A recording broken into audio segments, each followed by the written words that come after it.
నిజామాబాద్ జిల్లా ఎడపల్లి మండలం జాన్కపేట్ గ్రామంలోని అశోక్ సాగర్ చెరువులో బుధవారం మత్స్య అభివృద్ధి శాఖ ఆధ్వర్యంలో చేప పిల్లల విడుదల కార్యక్రమాన్ని ఘనంగా నిర్వహించారు. మత్స్యకారుల జీవనోపాధి మెరుగుపడే లక్ష్యంతో మత్స్యకార అభివృద్ధి శాఖ సహకారంతో ఈ కార్యక్రమాన్ని చేపట్టారు. ప్రభుత్వం 100% సబ్సిడీపై చేప పిల్లలను అందించడం ద్వారా మత్స్యకారుల ఆర్థికాభివృద్ధి బలమైన ప్రోత్సాహం ఇస్తోంది. గంగపుత్రులు తెలిపారు. జిల్లా మత్స్య అభివృద్ధి శాఖ అధికారులు సమన్వయంతో మొత్తం 1,14,600 చేప పిల్లలను అశోక్ సాగర్ చెరువులో విడుదల చేసినట్లు గ్రామ మత్స్యకార సంఘం అధ్యక్షుడు చెనంగి శ్రీనివాస్ వెల్లడించారు.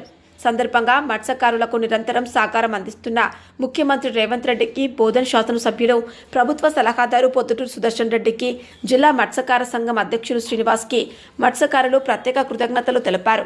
కార్యక్రమంలో మత్స్య అభివృద్ధి డివిజనల్ అధికారి లాయక్ మోహినుద్దీన్, ఫీల్డ్ అసిస్టెంట్ నరేందర్, గ్రామ సర్పంచ్ అనురాధ, రాధాకిషన్ గౌడ్, ఉప సర్పంచ్ నీలం కృష్ణ, పంచాయతీ కార్యదర్శి సందీప్తో పాటు మత్స్యకారులు విజయ్, బాలరాజు, ఆనంద్, మొగులయ్య, మహేష్ తదితరులు పాల్గొన్నారు. గ్రామం మన ఏదైతే చెరువు ఉన్నదో అశోక్ సాగర్ చెరువు, దీనికి గాను మన కాంగ్రెస్ ప్రభుత్వము చేప పిల్లలు పంపిణీ చేయడం జరిగింది. ఇది రెండో విడత.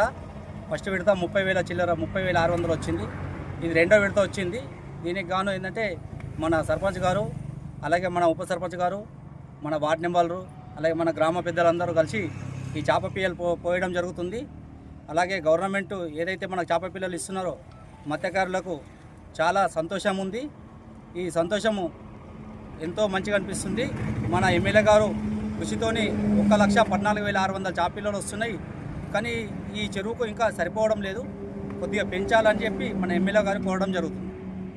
మండల్ ఎడపల్లి గ్రామం జాన్కంపేట్ గ్రామంలో రాష్ట్ర ముఖ్యమంత్రి రేవంత్ రెడ్డి ఆతిథ్యంలో స్థానిక ఎమ్మెల్యే సుదర్శన్ రెడ్డి పంపిణీ చేయడం జరిగింది. చేప పిల్లలు మాకు 1,14,600 పిల్లలు ఈరోజు విడుదల చేయడం జరిగింది. Thank you.